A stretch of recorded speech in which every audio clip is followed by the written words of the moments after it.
Assalamualaikum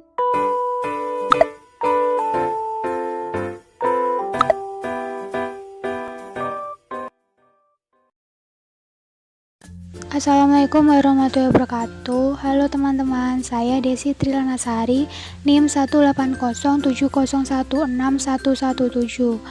Saya di sini akan menjelaskan materi tentang empati.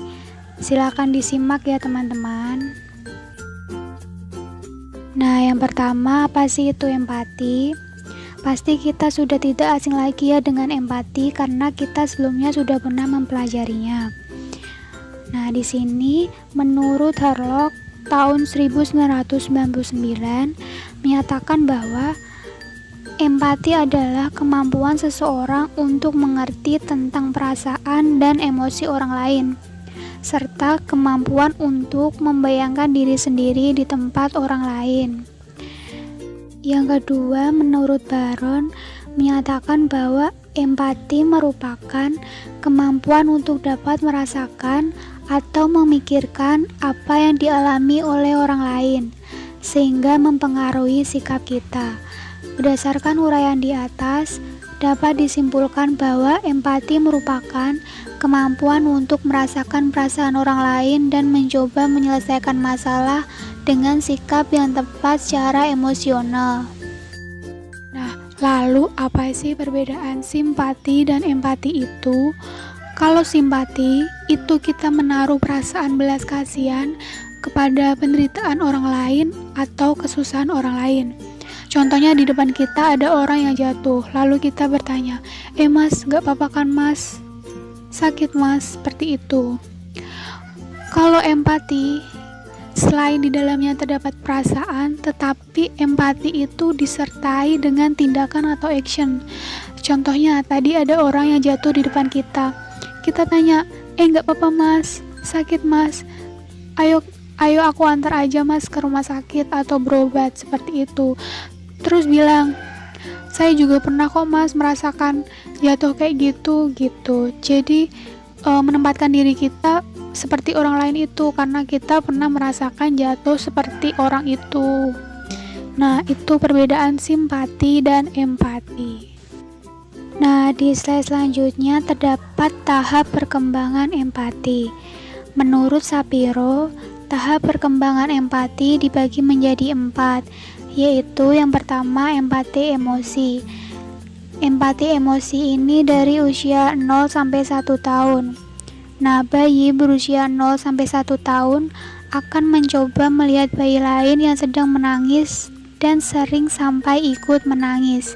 Psikolog perkembangan, Hoffman, menyebutkan bahwa empati ini sebagai empati global, karena ketidakmampuan anak-anak untuk membedakan antar diri sendiri dan dunianya, sehingga menafsirkan rasa tertekan bayi lain sebagai rasa tertekannya sendiri.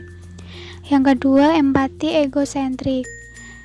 Pada tahap ini untuk usia 1-2 tahun. Nah, anak usia 1-2 tahun dapat melihat dengan jelas bahwa kesusahan orang lain bukan kesusahannya sendiri. Sebagian anak balita secara naruliyah akan mencoba meringankan beban penderitaan orang lain.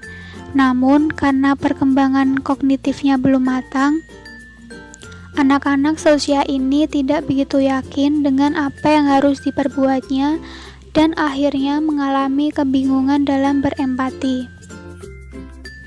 Yang ketiga, ada empati kognitif. Empati kognitif ini dimulai pada anak usia 6 tahun, yang ditandai dengan ia mulai mampu memandang sesuatu dengan perspektif orang lain. Empati ini memungkinkan seseorang anak untuk mengetahui kapan ia bisa mendekati teman yang sedang sedih dan kapan ia harus membiarkannya sendiri. Empati kognitif tidak memerlukan komunikasi emosi, misalnya menangis, karena dalam usia ini seorang anak sudah dapat mengembangkan acuan atau model tentang bagaimana perasaan seseorang dalam situasi yang menyusahkan, baik itu diperlihatkan atau tidak. Yang keempat, ada empati abstrak. Empati abstrak ini menjelang berakhirnya masa anak-anak antara usia 10 sampai 12 tahun. Anak-anak mengembangkan emosi tidak hanya kepada orang yang dikenal atau dilihatnya secara langsung, tetapi juga terhadap orang yang belum pernah dijumpai sebelumnya. Dari beberapa uraian mengenai perkembangan empati ini, dapat diambil kesimpulan bahwa perkembangan empati dimulai pada usia bayi. Tingkat empati seseorang akan semakin meningkat seiring bertambahnya usia. Hal ini dikarenakan kemampuan pemahaman perspektif individu juga meningkat. Di slide selanjutnya terdapat ciri-ciri empati. Menurut Goleman, ada 3 ciri-ciri kemampuan empati yang harus dimiliki sebagai bagian dari kecerdasan emosional. Antara lain, yang pertama, mendengarkan pembicaraan orang lain. Artinya, seorang individu harus mampu memberikan perhatian dan menjadi pendengar yang baik bagi segala permasalahan yang diungkapkan orang lain kepadanya. Yang kedua, menerima sudut pandang orang lain. Artinya, individu mampu memandang permasalahan dari titik pandang orang lain, sehingga akan menimbulkan toleransi kemampuan dalam menerima segenap perbedaan.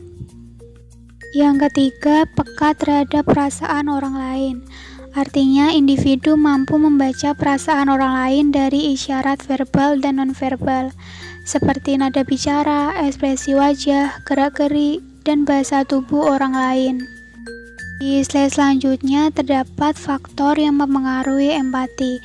Menurut Siwi, beberapa faktor yang mempengaruhi empati yaitu yang pertama, pola asuh. Orang tua yang menanamkan nilai empati sejak kecil, memberikan contoh kepada anak tentang sikap empati akan mempengaruhi perilaku empati ketika dewasa. Yang kedua, kepribadian. Orang yang mempunyai sikap yang tenang dan sering berintrospeksi diri dipastikan akan memiliki kepekaan yang tinggi ketika berbagi dengan orang lain. Kepekaan ini yang kemudian menumbuhkan empatinya terhadap orang lain. Yang ketiga, usia. Semakin bertambahnya usia, maka semakin meningkatkan empati seseorang, karena kemampuan pemahaman perspektif juga meningkat bersamaan dengan usia. Ketika usia bertambah, pengalaman hidup pun bertambah. Pengalaman hidup ini pula yang akan menumbuhkan empati individu terhadap orang lain dan lingkungannya. Yang keempat, ada derajat kematangan. Empati banyak dipengaruhi oleh derajat kematangan seseorang. Derajat kematangan adalah kemampuan seseorang yang dapat menilai suatu hal secara proporsional akan mempengaruhi sikap empati. Yang kelima, sosialisasi. Dengan bersosialisasi, disadari atau tidak, ia akan mengetahui apa yang sedang dirasakan orang lain. Pengetahuannya terhadap perasaan atau pikiran orang lain akan menumbuhkan rasa empati secara langsung, meski ukuran tinggi rendah empatinya tidak bisa diindra. Yang terakhir ada jenis kelamin. Empati perempuan dengan laki-laki jelas berbeda. Begitupun sebaliknya, meskipun perbedaannya tetap tidak terlalu jauh. Sekian penjelasan dari saya. Maaf apabila ada salah kata dan pengucapan. Wassalamualaikum warahmatullahi wabarakatuh.